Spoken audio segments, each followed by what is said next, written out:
Everyone in your family has worked hard their entire life and still has nothing to show for it. Not because they lacked heart, not because they lacked effort, but because no one ever handed them the map, and nobody can follow a road they were never shown. And now you are standing here, older than you have ever been, realizing that you might be the first person in your entire bloodline to actually change that. The weight of that is something nobody talks about. The loneliness of wanting more when everyone around you thinks wanting more is something to be ashamed of. The quiet guilt of sitting in a job interview for a salary your parents never dreamed of and feeling like a traitor instead of a pioneer. But here is what they never told you. Being first is not a burden. It is a blueprint. You are operating without a net. No parent to call and ask whether to open a Roth IRA or a brokerage account. No uncle who built a business from scratch and can tell you what mistakes cost him years. No grandmother who sat on real estate and watched it double quietly in the background of her life. You are making decisions that your parents never had the opportunity to make, and you are making them mostly in the dark, mostly alone, mostly while also just trying to pay your bills and keep everything from falling apart at the same time. That is an extraordinary position to be in, and most people standing in it do not even recognize it yet. The first thing you need to understand is that generational wealth is not built in one move. It's not a lottery ticket. It's not a single investment that changes everything overnight. It is a series of small, quiet, deeply unglamorous decisions made consistently over time, usually somewhere between 10 and 25 years. A family that starts investing $500 a month at 7% average annual returns does not have $60,000 after 10 years. They have $86,000. After 20 years, that number crosses $260,000. After 30 years, it becomes over $566,000 from $500 a month. The math doesn't care about your starting point. It only cares about consistency and time. But consistency is exactly where most first-generation wealth builders quietly break down. The reason is not a lack of effort. The reason is guilt. You get your first real paycheck, and your cousin calls about rent. You finally build a small savings cushion, and your parents need a car repair that cannot wait. You open an investment account, and a sibling has a crisis that lands directly in your lap. The money you are trying to grow keeps getting pulled back into the same survival cycle you're desperately trying to escape. This is the invisible tax that nobody in personal finance talks about honestly, the emotional cost of being the one who moved slightly further ahead. If you do not build a deliberate strategy around this reality, it will drain you completely, financially and personally. So here's the framework that actually works, and it starts with a boundary that feels almost difficult the first time you draw it. You must protect your financial foundation the same way you protect your own oxygen mask on a plane before helping the person next to you. Your emergency fund, 3 to 6 months of living expenses in a high-yield savings account, is completely non-negotiable. Because the moment you drain that fund to help someone else, you become the next person who needs help. Saying no to family when you have money and they don't feels like betrayal.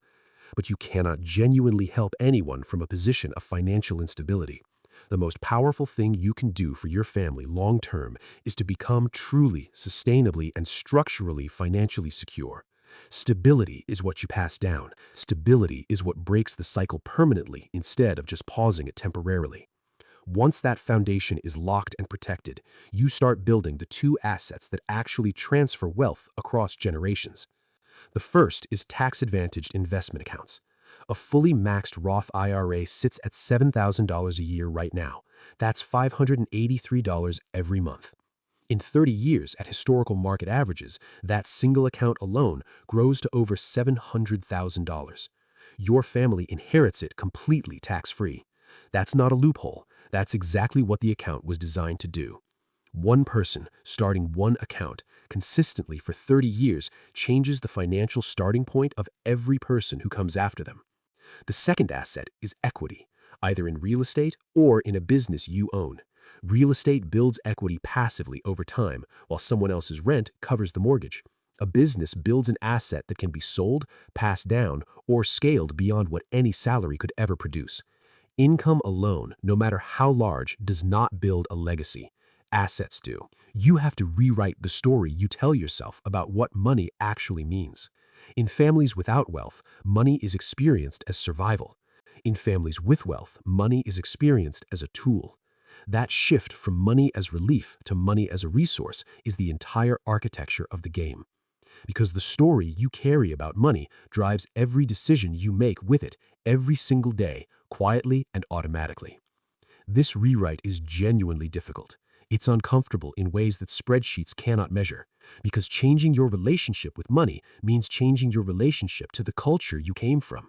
It means making decisions that people around you won't always understand. It means staying patient in a world that celebrates overnight success. It means remaining consistent through years when the results are not yet visible and the sacrifice is very real.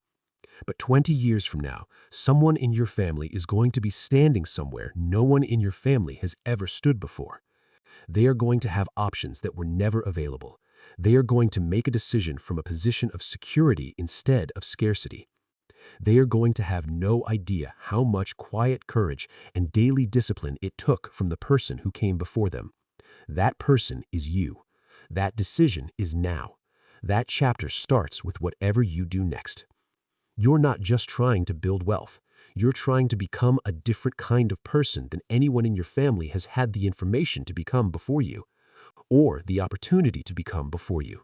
Not better, not more deserving, just equipped, with knowledge, with strategy, and with the willingness to do the quiet, consistent, deeply important work that changes everything for everyone who follows. That's the chapter you're writing right now. If this video gave you something real, not just motivation, but an actual framework you can act on, then subscribing means you get this kind of content every week. Built specifically for people who are building from zero, not people who are optimizing from abundance. Here's your one question for the comments. What is the one money habit you wish someone in your family had started before you were born? One sentence. Drop it below. You might be surprised how many people write almost exactly the same thing. And if you want our next video to cover the one financial mistake that first-generation wealth builders make almost universally in their 30s, comment first gen below right now. Enough responses and we make it next. See you there.